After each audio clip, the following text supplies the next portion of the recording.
सामने आ रहे जीत के हार के।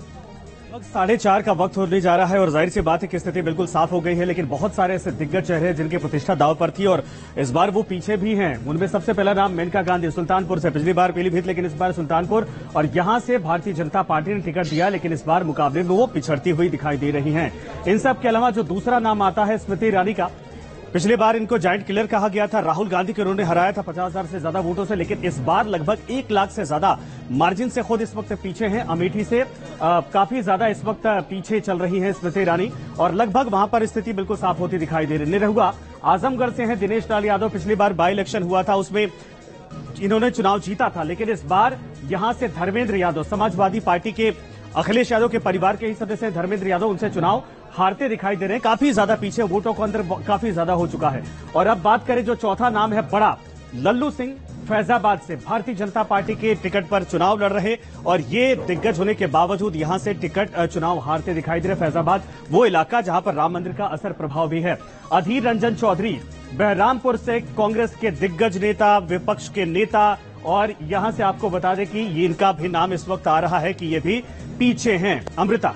बिल्कुल संजय, बहुत शुक्रिया इस जानकारी के लिए। और शिवराज सिंह चौहान क्या कह रहे हैं? बड़े मार्जिन से जीत दर्ज की है, क्या कुछ कह रहे हैं वो भी सुनते हैं। को बधाई देता हूं, कार्यकर्ताओं को बधाई देता हूं और जनता का आभार प्रकट करता हूं कि इतना विराट आशीर्वाद उन्होंने भारतीय जनता पार्टी को, मोदी जी को दिया है। सर, छिंदवाड़ा एक लूटी सीट मध्य प्रदेश में कांग्रेस के पास थी, उसको लेकर 2019 में भी आप पछता रहे थे कि वो चीज अगर टिकट हमसे दिया तो 29 जीते, लेकिन वो बात जो थी आपकी आज साबित फिर हो। पिछली बार कांग्रेस 38,000 वोटों से जीत गई थी, लेकिन इस बार जनता ने कांग्रेस का सुपड़ा साफ कर दिया और मोदी जी पर, भारतीय जनता पार्टी पर पूरा विश्वास प्रकट किया है।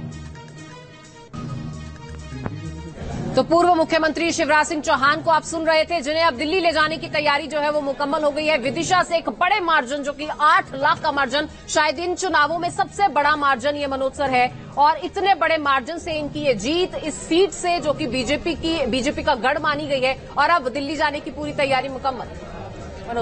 हाँ, देखिए, शिवराज सिंह चौहान सबसे ज्यादा पॉपुलर नेताओं में से हैं। और जब ये चीफ मिनिस्टर थे, इनकी जो स्कीम थी वो भी लोगों को बहुत ज्यादा पसंद आई, और एक आम जनता के बीच रहने वाले, उनके सुख दुख में भागी बनने वाले ये एक ऐसे नेता हैं। इनको चीफ मिनिस्टर से हटाना वहां से, वो मेरे ख्याल से एक थोड़ा इनके साथ इंसाफ नहीं हुआ। और अगर हम दूसरी बात करें, अभी आने से पहले मैंने यूपी का थोड़ा फिगर देखा था। यूपी में बीजेपी के जो टोटल परसेंटेज ऑफ वोट थे अभी तक का जो हुआ था वो 42% थे, और वहीं अगर हम कांग्रेस और समाजवादी पार्टी को अगर हम कंबाइन करते तो उनका 43% था। तो कहने का मतलब ये कि दोनों में वोट डिफरेंस में अभी भी वो 1% से भी कम था। सर, लेकिन मुझे इस पे एक पॉइंट ये भी रखना है। अभी जो मेरे पास अपडेट है उसके मुताबिक बीजेपी अयोध्या हार चुकी है, ऑफिशियली वो सामने आ जाएंगी।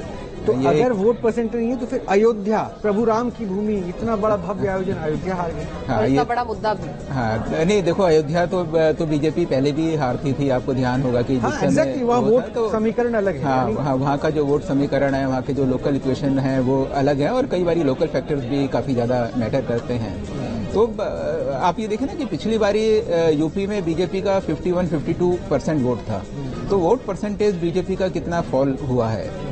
और दूसरी तरफ जो अलायंस है, बीएसपी एसपी का वोट परसेंटेज 36-37% था, वो बढ़ के अभी सीधा 43% हो गया एसपी और कांग्रेस का।